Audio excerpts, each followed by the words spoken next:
Cuando nos abstenemos de dar y tenemos una mentalidad de escasez, lo poco que tenemos se hace menos.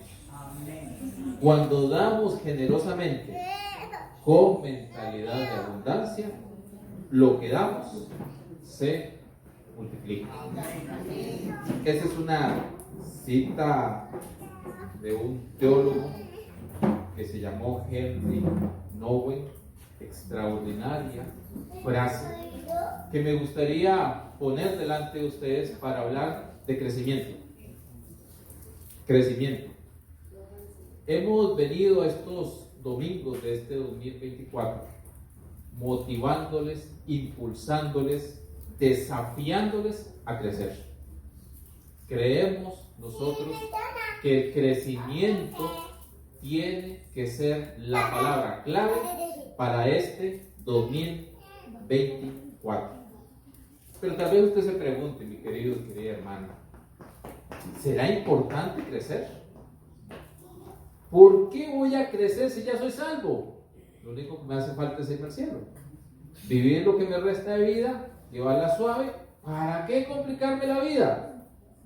¿Realmente la Biblia dirá algo de crecer? ¿Por qué será tan importante crecer y me enfatizan o me van a enfatizar este 2024? Debo crecer. ¿En qué áreas puedo crecer? ¿El discipulado y el crecimiento tendrán algo que ver? ¿Qué evidencias puedo notar de crecimiento? Creo que estas serían algunas preguntas que me he hecho en torno al tema de crecimiento, y si me permite y el tiempo me lo deja, trataré de contestar en esta mañana, en este lugar. La Biblia sí habla de crecimiento. La Biblia tiene bastantes ejemplos sobre crecimiento y quiero tratar en esta mañana sobre eso. Crecimiento, la importancia de crecer, la necesidad que tenemos de crecer y colocar como un fundamento de tal manera que todos, cuando escuchen el término crecer, digan: yo estoy ahí. Es más, 2024, si usted puede definirnos a nosotros como iglesia, ¿qué queremos hacer? Nuestra palabra clave es crecer. Claro, usted va a decir: ¿y en qué? Bueno, cada uno tiene que crecer en una área. Como iglesia tenemos que crecer en muchas áreas. Todos siempre en la misma línea: crecer. Permítame primero explorar algunos textos. Hoy, a diferencia de otros sermones, voy a ir por muchos pasajes. Así que por asuntos de tiempo, si usted está anotando, anote, porque tengo que poner un poquitín el acelerador para frenar en otros momentos.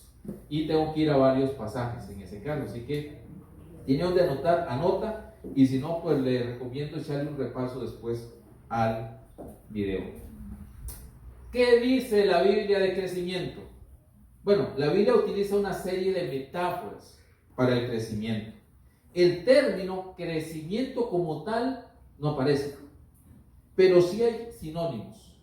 Algunos son fructificar o dar fruto, multiplicar, la acción de aumentar. Son algunos de los sinónimos que tiene la Biblia que podemos relacionar con crecimiento. Las primeras expresiones se encuentran en el libro de Génesis.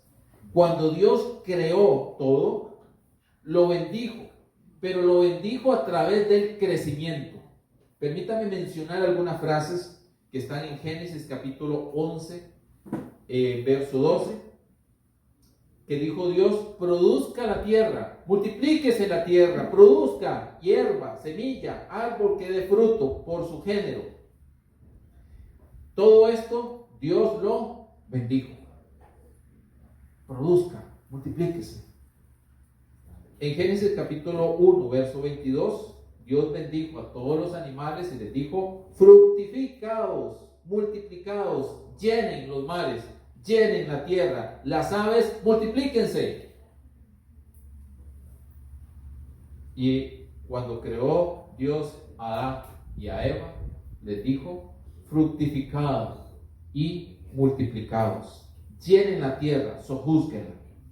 Señoreen los peces en el mar, en las aves en el cielo y sobre todas las bestias. Dios bendijo a las aves, a los animales, a las plantas y al ser humano. Todos con una misma mandato: multiplíquense, crezcan. No sé si usted lo tiene claro, pero la creación fue creada para multiplicarse, para crecer. Toda la creación. Dios no llenó la tierra con plantas ni animales ni con seres humanos. Dios plantó un jardín y a partir de ese jardín sí iba a llenar toda la tierra. Tenía que crecer. Es interesantísimo ese principio del crecimiento. Una semilla pequeña, insignificante, produce un gran árbol, una planta, que es miles de veces más grande. Todos nosotros venimos de dos células extremadamente pequeñas, microscópicas, que a la hora de unirse, automáticamente nos crearon, nos desarrollamos, nos multiplicamos, crecimos. Toda la creación, absolutamente toda la creación, tiene el principio básico de crecimiento. Dios creó un universo para crecer. Lo vemos todos los días. La constante en la creación es el crecimiento. Todo crece. Todo, absolutamente todo. Maravillosamente y hasta, permítame la expresión literaria, mágicamente. Yo vengo de Guanacaste y recuerdo los veranos que dejan esos potreros secos, y de un pronto a otro caen las primeras lluvias y lo que estaba seco empieza a volverse verde. Y uno dice, pero ¿y no cómo? Si está seco. Casi como mágico es eso. Toda la creación tiene por constante el crecimiento,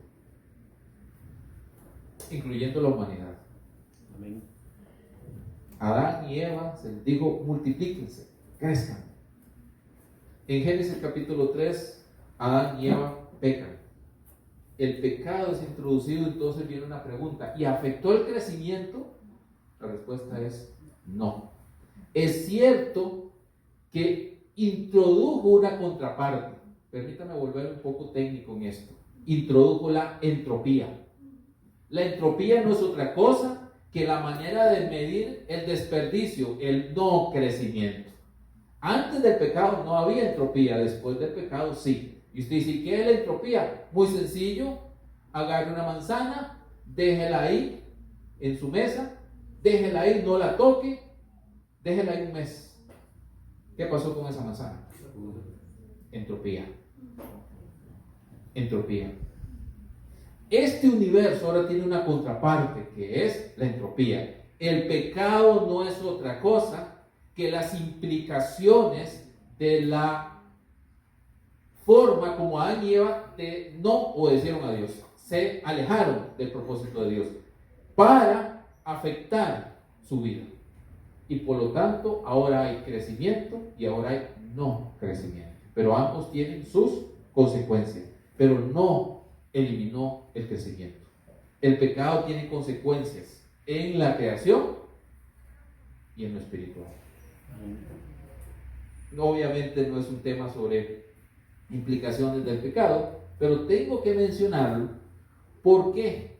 Porque el pecado no cambió esta constante de creación. Lo que hizo fue afectarlo de manera negativa. Por lo tanto, una persona puede decir no crecer y otra puede decir crecer. Y uno dice, ¿por qué? Decisiones en torno a la naturaleza que ahora tenemos. Pero crecer como llamado, como propósito, como constante en este universo no ha cambiado. Y usted dice, ¿en serio? Sí. Si usted revisa Génesis capítulo 8, verso 17, estamos hablando que es después del diluvio. Ya el pecado entró en la creación, ya hizo estragos en la humanidad y Dios hace su primer juicio sobre toda la creación, incluyendo la humanidad. Y cuando Noé sale del arca, Dios dice lo siguiente: todos los animales que están contigo, de toda carne, de aves, de bestias y de todo reptil que se arrastre sobre la tierra, sácalos contigo. Vayan por la tierra, fructifiquen y multiplíquense. La misma bendición, el mismo llamado, el mismo mandato. No ha cambiado en lo más absoluto. Inclusive, yendo unos capítulos más adelante, cuando Dios llama a Abraham, mucho tiempo después, lo hace en términos de crecimiento también. En Génesis capítulo 12, verso 1 y 2, Dios le dice esto a Abraham. Todavía no se llama Abraham, sino se llama Abraham. Vete de tu tierra, de tu parentela, de la casa de tu padre, a la tierra que te mostraré. Haré de ti una gran nación. O sea, tienes que crecer. Ahora eres tú. Ahora, recuerden, es Abraham. Su esposa, no tienen hijos, ella es estéril y él es un viejo. ¿Ok? O sea, ellos están listos ¿para qué? Para morirse. O sea, seamos honestos. 75 años. A los 75 años Dios lo llamó a crecer. Si usted cree que es viejo para crecer, recuerde a Abraham. A los 75 años. Haré de ti una gran nación. Todas las condiciones dice no. No conoce la tierra donde lo están mandando, ni siquiera sabe dónde es. Su esposa no puede tener hijos. Él ya está bastante viejito. Y entonces, un llamado a crecer. Haré de ti una gran nación, te bendeciré, te engrandeceré, te haré crecer. Su llamado es crecer. Te bendeciré a ti, bendeciré al que te bendiga y maldeciré al que te maldiga. Serán benditas en ti todas las naciones de la tierra. Recuerden que esa frase la toma mucho tiempo después Pablo y dice: en Cristo son benditas todas las naciones de la tierra. En ese principio de crecimiento que es trasladado de Abraham, mucho tiempo después, a Jesús, el bendito de las naciones. Así que aquí el llamado de Abraham es a crecer. ¿Crecer en qué? En números. ¿Crecer en qué? En la relación con Dios. Dios lo llama a cumplir un propósito que incluye una profunda relación con Dios. Un llamado a crecer. Este llamado lo transmite a su generación. Y este mismo llamado Dios lo toma y lo bendice a Isaac, bendice a Jacob y bendice a los hijos de José. Sobre todas esas generaciones Dios da el mismo llamado: voy a bendecirte y te haré grande. A todos ellos. Te lo puede ver en Génesis capítulo 22, en Génesis 35 y Génesis 48. Todos esos capítulos mencionan cómo Dios bendice a esta nueva generación con el mismo llamado: ser grandes, y eran pocos. Ser grandes, y eran pocos. Ser grandes, y eran pocos. Un llamado a crecer, a multiplicarse, a hacerse una gran nación. Ese es el principio del crecimiento en la Biblia. Y usted dirá: bueno, pero eso está en el Antiguo Testamento. No soy de esa idea porque no creo en una separación sustancial entre el Antiguo y el Nuevo Testamento. Para mí básicamente es un asunto de un punto de referencia. Pero si usted tiene esa idea no tan clara, permítame irme al Nuevo Testamento para que le dé a usted una idea que no cambia eso, que sigue siendo exactamente lo mismo, solo que cambia en la forma, pero en el fondo no ha cambiado. Al ir al Nuevo Testamento nos encontramos con Jesús en Juan capítulo 15. Resulta ser que ahí Jesús utiliza una analogía que para sus contemporáneos es obvio. Utiliza la vid. Y en el capítulo 15, verso 1 dice, yo soy la vid, ustedes son las ramitas que van a dar las uvas. Permítame ponerlo en buen español. Ok, yo soy el tronco, ustedes van a ser la ramita que da la uva. Toda ramita que no lleva fruto, ¿qué otro sinónimo es de crecimiento? Fructificar, de donde viene el fruto. Si ustedes están como rama que están pegadas a mí, no llevan fruto, serán suave. Aquí hay una sentencia para el que no quiere crecer, que ahorita la vamos a ver un poquito más detalladamente. La sentencia será cortada. ¿De quién? De Cristo mismo. Y todo aquel que lleve fruto será limpiado. ¿Para qué? Para que dé más fruto. Así que aquí Jesús le está hablando a sus discípulos, diciéndoles, ustedes péguense a mí. ¿Para qué? Para que crezcan y den fruto. Sigue siendo lo mismo. La analogía cambia, pero el propósito de crecimiento sigue siendo el mismo. Y Jesús le entregó este mandato. Toda potestad me es dada en los cielos y en la tierra. Mateo 28, verso 19-20. Por tanto, vayan por todas las naciones. ¿Recuerdan cuando salieron del arca? Vayan por la tierra, multiplíquense. Aquí les dice, vayan por la tierra, hagan discípulos. La frase en el Nuevo Testamento de multiplicación y crecimiento es hacer discípulos. El discipulado es la manera de crecer. Y ahora vamos a ver por qué. Bautícenos, enséñenles, yo estaré con ustedes todos los días de su vida. ¿Cuándo estaré con ustedes? Cuando hacen discípulos, cuando los bautizan y cuando los enseñan.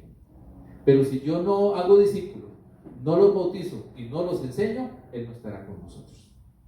¿Por qué? Porque Él está en su negocio. Su negocio es el crecimiento. Si usted se ha preguntado una vez, ¿de qué trata el negocio de Dios? De crecimiento. No llevar gente al cielo. No, ese no es el negocio de Dios. Si usted pensaba que Dios quiere llevar gente al cielo, le voy a decir, no. No es el negocio de Dios. El negocio de Dios es aquí en la tierra.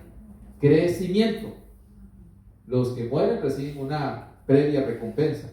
El cielo es una previa recompensa. Pero la tarea de Dios, su llamado, su deseo es fructificación, donde en su creación, y su creación está aquí. ¿Ok? Entonces el énfasis está crecer aquí. En el cielo no.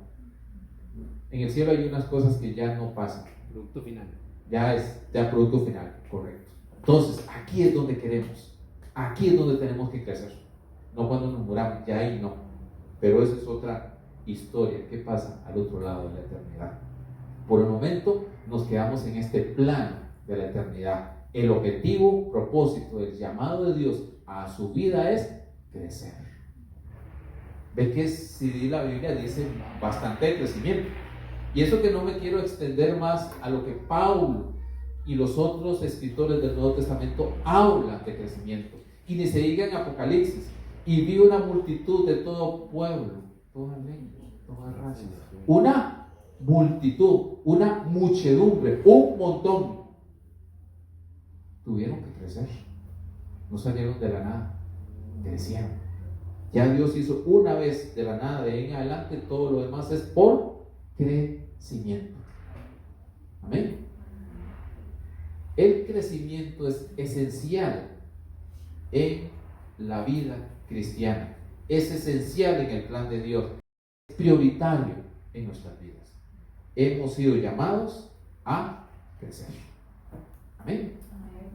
Permítame mencionar algunos otros ejemplos de la realidad material, creacional, versus la espiritual, para observar cómo Jesús toma cosas, ejemplos en la naturaleza, para enfatizar la profunda necesidad que tenemos de crecer. Todo el universo fue creado para el crecimiento, así que Jesús entendió ese principio y simplemente lo agarró y lo mostró. Y déjenme ir a algunos de ellos. ¿Por qué razón esto es importante? Un teólogo hizo la siguiente afirmación, su nombre fue John Owen. Él dijo: todo acto externo de Dios es, en su sentido más profundo, un acto de toda la Trinidad. O sea, todo lo que Dios hace, crear, conservar, salvar, es en esencia un acto profundo de Dios, como un Dios trino. En otras palabras, todo acto externo refleja una realidad muchísimo más profunda, que tiene su lugar en Dios trino. O sea que lo que Dios hace, lo que Dios hizo y de lo que Dios hará es un reflejo de Él. Así que si Dios creó un universo para crecimiento, quiere decir que Él desea que su creación crezca y todo lo que se conecte con Él crezca en esa medida. Por eso el pecado es lo contrario a lo que Dios quiere, porque cuando hay pecado no hay crecimiento. No lo hay. Absolutamente nada. No hay abundancia, no hay crecimiento, no hay paz, no hay gozo, no hay felicidad. Nada de eso hay. Absolutamente nada de eso. No lo hay. Es lo contrario, lo opuesto. Por eso el crecimiento, la abundancia está en Dios. ¿Sí? Lo mencionamos en un sermón el año pasado sobre abundancia, que está muy relacionado con esto. Si las dos palabras las menciono es porque no hay manera de separarla. Si crezco, hay abundancia. Si no crezco, no lo hay. Si no, vaya y le pregunta a cualquier árbol que está ahí dando fruto. Pregúntele. ¿Cómo sabe que un árbol tiene abundancia? Porque da fruto, porque crece. Así de sencillo. Nada más pregúnteselo. Si Jesús le dijo, vean las aves, si Dios a Job le dijo, pregúntele la creación, sí, pregúntele usted al árbol y obsérvelo y va a ver cómo hay eso. En Mateo capítulo 4, verso 26, Jesús dijo, así es el reino de Dios. Ojo, está haciendo una comparación y dice, los principios naturales que voy a mencionar, así funciona el reino de los cielos o el reino de Dios. ¿Cómo funciona el reino de Dios? Cuando un hombre siembra una semilla. ¿Alguno ha sembrado semillas? Creo que aquí todos. ¿Verdad que sí? Siembra una semilla en la tierra y duerme y se levanta de noche, de día. La semilla brota y crece sin que él sepa cómo. Es fascinante. Como una semilla usted la tiene en una mano y no pasa nada. Métala en la tierra, cobíjela en la tierra y de un pronto a otro, ¡pum!, germina. Bueno, no tan de un pronto a otro, ¿verdad? Pero empieza ese proceso de germinación. Sáquelo de la tierra y se detiene. Sí. Qué misterio mágico hay ahí. El reino de los cielos es así. Lo que ocurre en ese principio multiplicativo, en ese principio de creación, en ese principio de crecimiento de la semilla cuando entra en la tierra, así funciona el reino de los cielos. No lo controlamos. Solo podemos cuidarlo. Solo podemos echarle agua y nada más. Todo sale ahí.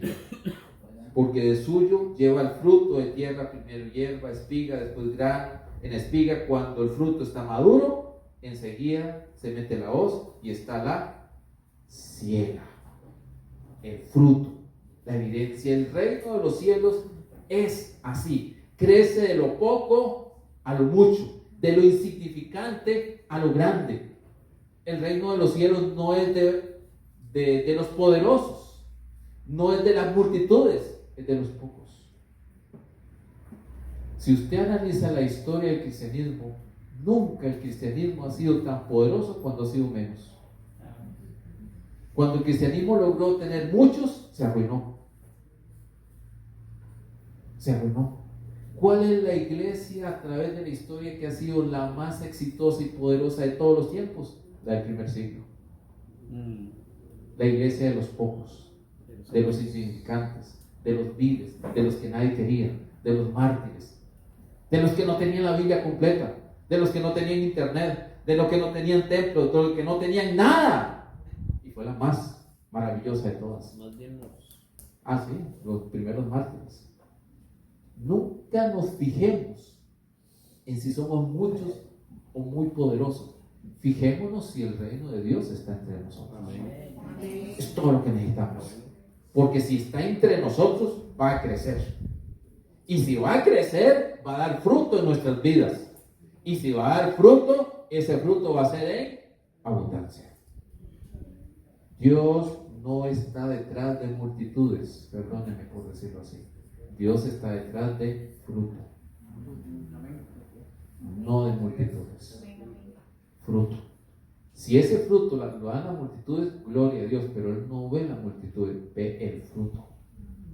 Por sus frutos no por sus multitudes, qué pena, pero dice por su fruto. Y para dar fruto hay que crecer. Sin crecimiento no hay fruto.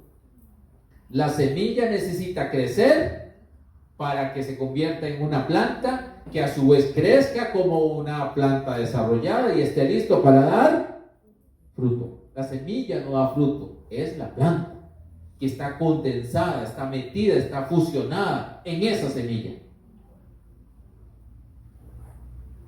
Solo necesita crecer, en ese caso. En Mateo igual 4, pero el verso 30 dijo: ¿a qué haré semejante el reino de los cielos? ¿Con qué lo compararé? Con una semilla de mostaza, que cuando se siembra es la más pequeña de todas las semillas, pero después de sembrado crece y se convierte para ser en la hortaliza más grande. Echa sus ramas, etcétera, etcétera. Pero primero es una semilla insignificante. Hay una canción de Santiago Benavides sobre la semilla de mostaza. En la canción narra cómo la semillita llega a un concurso de semillas y ella se siente muy mal porque ve a todas las semillas muy elegantes, inclusive a la de aguacate, que es grandota, bien grande, y ella es una semillita chirrusquitita. Inclusive hasta a manera de esposo dice que le hacen esa broma tonta que le dice párese, y ya parada está, porque es muy pequeña en ese caso. Pero cuenta ahí que ella ganó el concurso para convertirse en la estrella de una obra literaria donde los pequeños son el centro del reino de Dios, los que el mundo desprecia, los insignificantes. Así es el reino de Dios. El reino de Dios no depende de los grandes, depende de aquellos que quieran comprometerse con Dios y quieran dar fruto porque quieren crecer. Mis queridos hermanos, así funciona el reino de los cielos. ¿Quieres crecer? No importa tu tamaño. Si quieres crecer, vas a dar fruto y estás listo. Solo necesitas crecer. Esta es la realidad del reino de los cielos, pero hay una advertencia que necesito darles. Porque el no dar fruto tiene unas consecuencias serias. En uno de los episodios en Mateo capítulo 21 dice lo siguiente: por la mañana, volviendo de la ciudad, Jesús tuvo hambre, y viendo una higuera cerca del camino, vino a ella, y no halló en ella más que hojas, y le dijo: nunca jamás crezca en ti fruto. Y se secó. ¿Usted no se ha preguntado alguna vez por qué razón se secó esa higuera? ¿Por qué? Si Jesús simplemente no le dijo sécate, no, le dijo no tengas fruto y se secó. ¿Cuál es la razón de ser de esa higuera? Y ya le dijo el Creador, no vas a dar fruto. La consecuencia es, si mi razón de vida es dar fruto y mi Creador me dijo que ya no voy a dar fruto, me tengo que morir. No tengo razón de ser. Si hay alguna maldición en la Biblia, horrible, espantosa, es no darás fruto. En el Antiguo Testamento, usted puede notar, tal vez para nuestra cultura eso es extraño y hasta raro y hasta, ¿qué importa? Pero en esa época no. Cuando se dije es que no vas a tener hijos, es una maldición. En Génesis, cuando Abraham estuvo en Egipto y tomaron a su esposa, una de las maldiciones, creo que era con Egipto o con el pueblo de Filisteo, uno de los dos. Una de las maldiciones que dice que estaba pasando es que Dios cerró la matriz de toda mujer y no quedaban embarazadas. Y eso los tenía todo el mundo asustados. Y usted diría, ¿y por qué? Ellos, con todo y todo, sí tenían muy claro el principio de la multiplicación. Si un pueblo deja de tener hijos, una tribu deja de tener hijos, se muere. Lo voy a decir, yo sé que esto está grabado y posiblemente sea Maño el abuelo que se mete en problemas, pero la cultura contemporánea de la homosexualidad es una maldición. Sí, claro. Es una maldición. ¿Por qué razón? Váyanse todos ellos que no quieren tener hijos y en 100 años búsquenlos a ver dónde están. Ellos no quieren hijos. No solo que quieren un estilo de vida así, es que no quieren hijos, porque ven a los hijos como una maldición. Y nuestra cultura ve a la siguiente generación como una maldición. Es que sale muy caro, es que cuesta mucho, es que gastan mucho. Mis queridos hermanos, eso es una maldición para nuestros hijos. Y no es cierto eso. Qué pena. Usted dice, sí, no, es que se le ha metido una idea de que eso es así. Y no, yo se lo puedo probar. Y muchos de ustedes van a decir, ¿cómo hacía? Yo mismo me pregunto, ¿cómo hizo mi abuela con 10 hijos? Mi papá con 11. Tu tata con 11. Mis dos abuelos, yo tengo entre tíos, tengo 22 tíos y tías, entre ambas familias de mi papá y mi mamá. Y muchas veces yo me iba en la infancia, yo soy el nieto mayor, yo me iba en la infancia y todavía mi abuela tenía varios hijos en la casa. Y mi abuelo era un simple jornalero agricultor. Y mis queridos hermanos, yo fui a visitar a mi abuela y siempre tenía tortilla. Mínimo tortilla y leche y pinto en el desayuno y un pedazo de carne en sopa los fines de semana, que nunca vi la carne pero sí probé la sopa. Y cuando llegaba mucha gente, le eché más agua. Eche más agua, ya saben el dicho. No sé quién vivió eso, yo lo viví, pero yo nunca me morí de hambre. Sí, amén. ¿Me explico? Sí, no tuve un montón de cosas. Yo me fui a comer una hamburguesa cuando vine a vivir aquí a Cartago.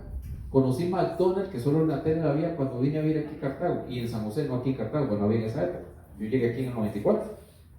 Mis queridos hermanos, mi abuela y mi abuelo hicieron eso. Inclusive mi abuelo materno le está heredando terrenos a mis tíos y tías. Y yo digo, ¿cómo hizo mi abuelo para comprar ese terreno?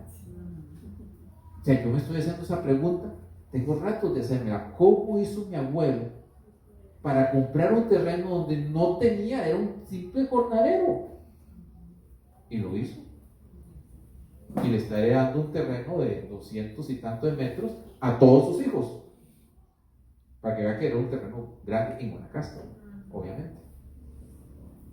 Entonces, no es cierto eso, que los hijos son una carga. Eso es una idea falsa, que nos la han vendido con un propósito: maldecir a la siguiente generación.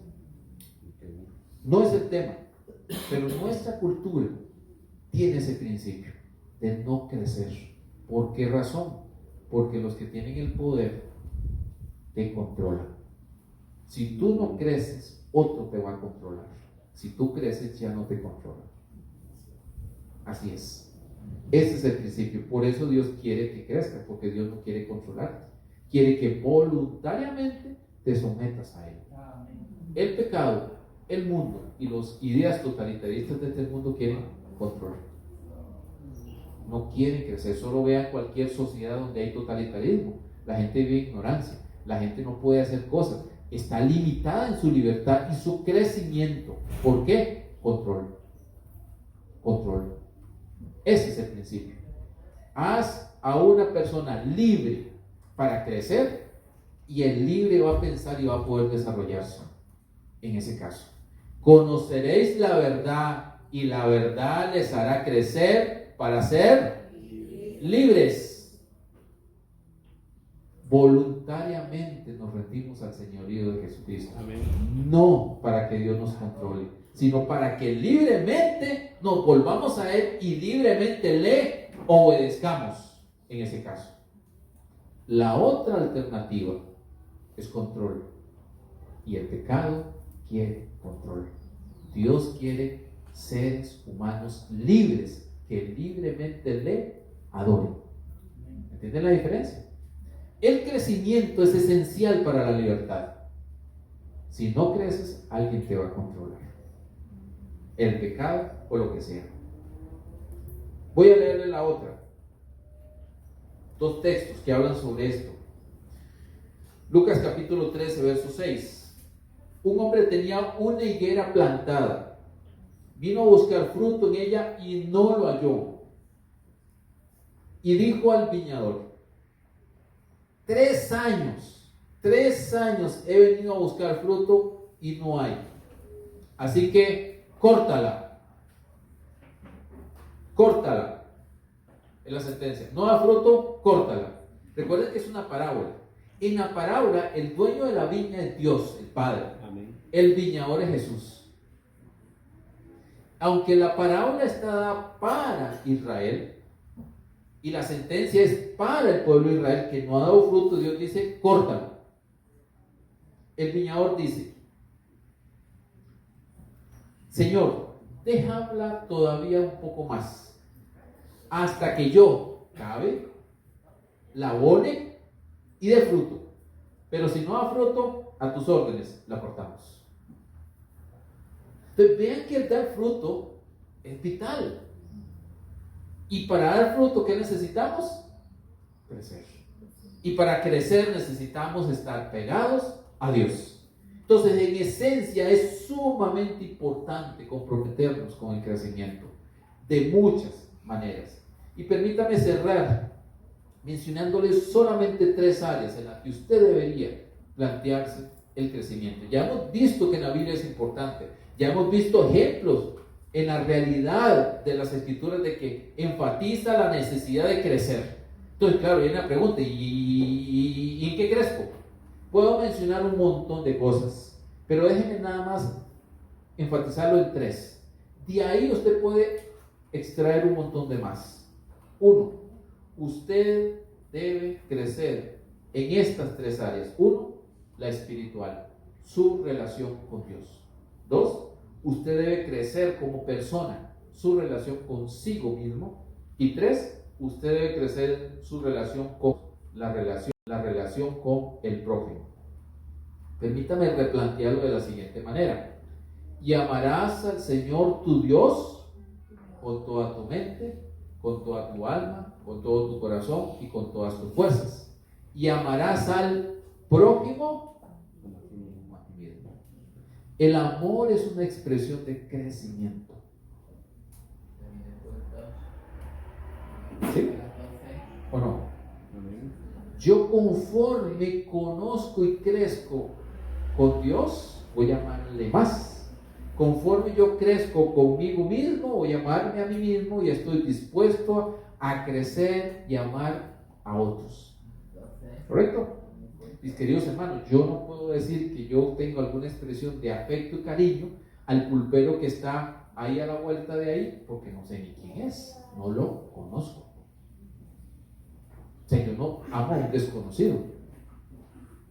Yo necesito crecer en una relación con otro Y conforme crezca, voy a estimarle mucho más. 3 áreas para crecer. Dios, debes crecer en tu relación con Dios. ¿Por qué? Porque Dios es la fuente de la abundancia plena. Y si quieres tener abundancia y crecer, tienes que conectarte con Él. Usted es una rama, los pámpanos que están pegados a la vid. Si quieren dar fruto, tienes que permanecer en mí, dijo Jesús. Por lo tanto, debemos profundamente relacionarnos con Dios. Debemos hacerlo a través del arrepentimiento. El pecado nos inhabilita para crecer. Tenemos que arrepentirnos del pecado para crecer. Debemos crecer en la oración. Un tema de este mes de febrero. Así que no se lo pierdan. Porque el tema es la oración. Y si usted quiere crecer en su relación con Dios, tiene que crecer en la oración. Y si usted dice, es que yo ya sé orar, no estoy hablando del hacer, estoy hablando de múltiples facetas de la oración. Y si está como está, usted tiene un serio problema. Usted me está diciendo que no quiere crecer. Porque lo que no crece no se estanca. No, eso no existe. O crece o decrece. El estancamiento no es otra cosa que un paso para ir atrás. Punto. No hay estancamiento. O creces o decreces. Eso es así. O vas para adelante o vas para atrás. O para hacerlo más gráfico, sube. Ya estoy satisfecho hasta acá. Caes. Así funciona.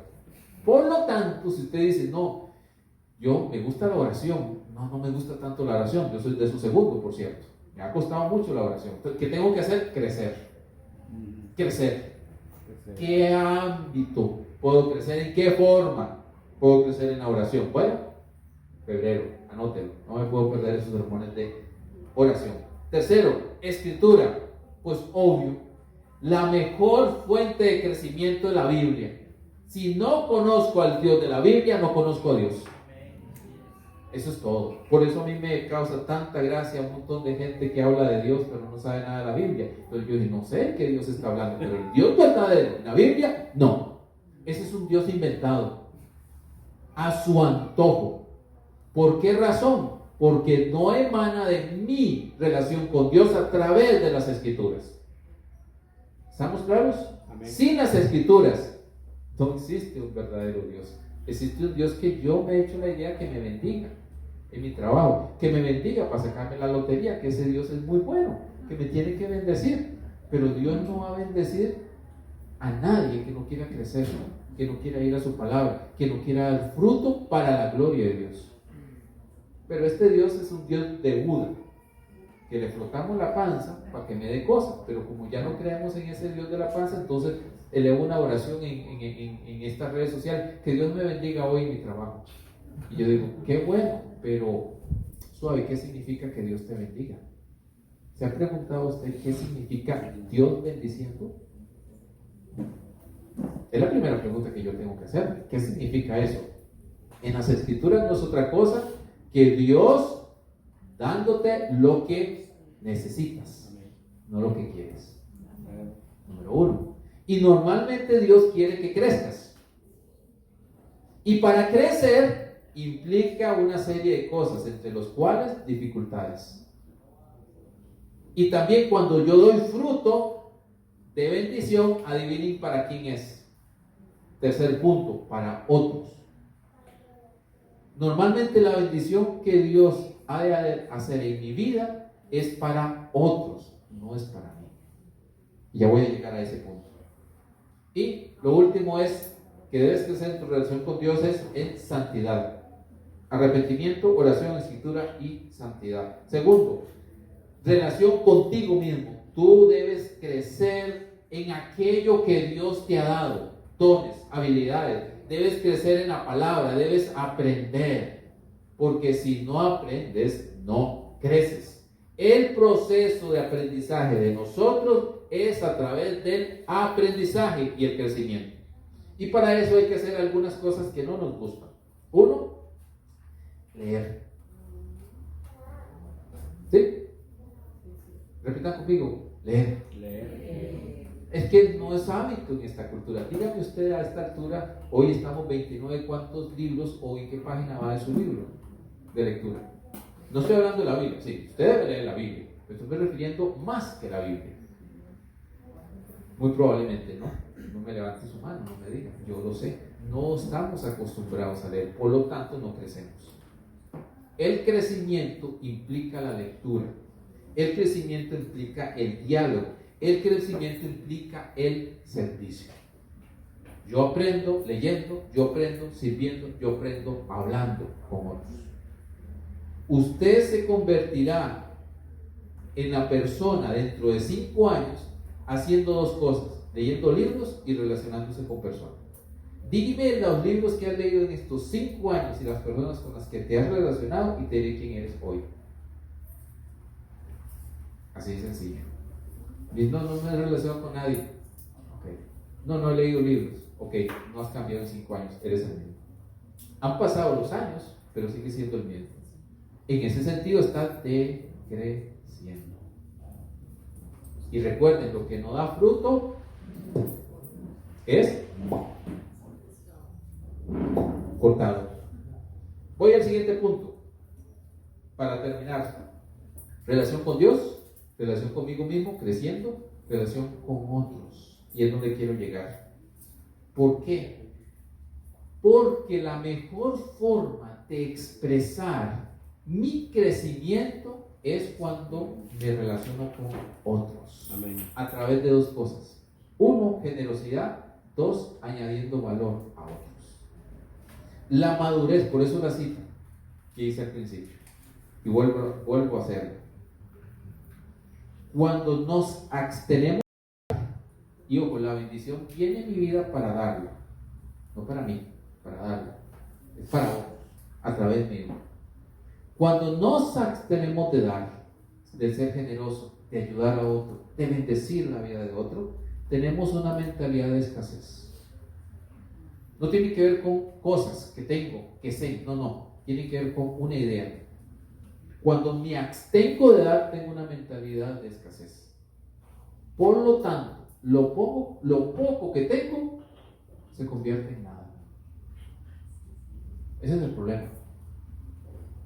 Cuando damos generosamente, bendecimos a otro, lo servimos, le añadimos valor, con una mentalidad de abundancia, lo que damos, aunque sea poco, se multiplica. Ahora creo que lo va a entender mejor, porque requerimos vivir una vida de abundancia, y no estoy hablando económico, no estoy hablando del término, sino de todo lo que tengo. ¿Para qué? Para bendecir a otros, para añadir valor a otros. La mejor manera de ver la madurez en una persona es lo que pone al servicio de otros, generosamente. Eso es madurez. Pónganlo todos los padres. Dígame si usted ve a un niño generoso de 3 años, le compra usted un helado, le pega el primer chupete y viene el hermano y dice, dale. No, es mío. Su palabra número 1 de todo lo que dice después de papá y mamá es mío. Una expresión de inmadurez. Pero dígame usted si usted, padre, no muchas veces no se ha sacado, quitado cosas de usted para hacer a sus hijos. Y usted se ha quedado sin nada. Eso no es madurez. ¿Entienden mi punto? La madurez se mide en términos de generosidad y añadir valor a otros. La madurez es cuestión de ver a otro y decir, ¿qué puedo hacer para bendecirte a ti? No, ¿qué puedes hacer tú para que me des a mí? Eso es inmadurez. Eso es una gran diferencia. Véanlo en Jesús. Yo sé que el tiempo ya me está ganando y cierro con esto. Jesús, cuando se encarnó y vivió entre los discípulos, tenía todo el poder para hacer lo que fuera, pero él se autolimitó, solo usó su poder para bendecir a otros, nada más. En el desierto, Satanás lo tienta y le dice, mira, esas piedras, vos tenés el poder, ¿por qué no las convertís en pan? Y Jesús le dijo que no. Perfecto, suena muy bonito. No voy a usar el poder para convertir esas piedras en pan porque no es un show. Pero resulta ser que hay 5,000 con hambre. Y le dijo a sus discípulos: ¿tienen hambre? Sí, traigan lo que hay. Ay, solo hay 3 panes, 4 panes, no sé cuántos, se me olvidó el número, y un par de peces. Perfecto, traigan. Oremos porque vamos a bendecirlos a todos. Y hasta sobró. Pero eran pinches pececitos y pinches pedazos de pan. Y alimentaron a 5,000 y sobró. Y lo hizo 2 veces. En la cruz, muriendo, le dijo: bájate para creer en ti. Y él no lo hizo, pero resucitó a Lázaro de entre los muertos. Dios, en la persona de nuestro Señor Jesucristo, usó su poder para bendecir a otros, no a sí mismo. Eso es madurez. Saber que lo que tengo y Dios me ha dado es para bendecir a otros. Si me lo guardo para mí, se hace nada. El maná en el desierto. El maná no podía guardarse para el día siguiente. Tenía que repartirse en las necesidades diarias y confiar en Dios para el siguiente día. Mis queridos hermanos, crecer es saber que mi objetivo es madurar. Y para madurar necesito saber que el crecimiento implica en ¿qué tengo? Para bendecir a otros. Y no estoy hablando de dinero, hoy lo hago varias veces porque muchos señalan abundancia como dinero. Y mis queridos hermanos, en la Biblia eso no tiene nada que ver. En la Biblia el dinero le llaman dinero, recursos, pero abundancia es más grande que eso. Un abrazo, un saludo, una bendición, una oración, eso es abundancia para vos. Termino diciendo lo siguiente: ¿cómo puedes madurar? Sé generoso y añade valor a otros. ¿Cómo añades valor a otros? 3 ideas. 1. Valora a las personas. Tú no puedes añadirle valor a alguien en el cual tú consideras que no vale. Tienes que ver a todos con un alto valor. Son hijos de Dios. Amén. Y Dios murió por ellos en la cruz. Los valoro al más alto nivel. 2. Cree en otros. Cree en las personas. Tienen el valor, tienen dones, tienen habilidades. ¿Cómo los impulso? Y 4. Ámalos. Yo no voy a añadir valor en alguien que no amo. Así que en el pulpero de la vuelta de la esquina ahí, como no lo conozco, no sé quién, y no lo amo, pues yo no le añado valor. Ni siquiera paso a comprarle algo porque no me interesa. Pero a usted sí. A usted sí lo amo. Y por eso lo preparé para este sermón de hace varias semanas y meses atrás. Porque quiero añadirle valor a su vida. Porque en la medida que usted crece, en la medida que usted se desarrolla, en la medida que usted se vuelve abundante, adivine quién es bendecido. 1 bendice a ustedes, 35 me están bendiciendo aquí. Así que es más bienaventurado dar que recibir. Pero en la medida que yo doy, voy a recibir. Así que yo me preparo aquí porque yo voy a ser bendecido por ti. Pero ¿cómo soy bendecido por ti? Añadiéndote valor a ti. Mi objetivo es añadirte valor, que yo sé que tarde o temprano me vas a añadir valor a mí. Así es como se crece. Amén. Amén. Pongámonos de pie.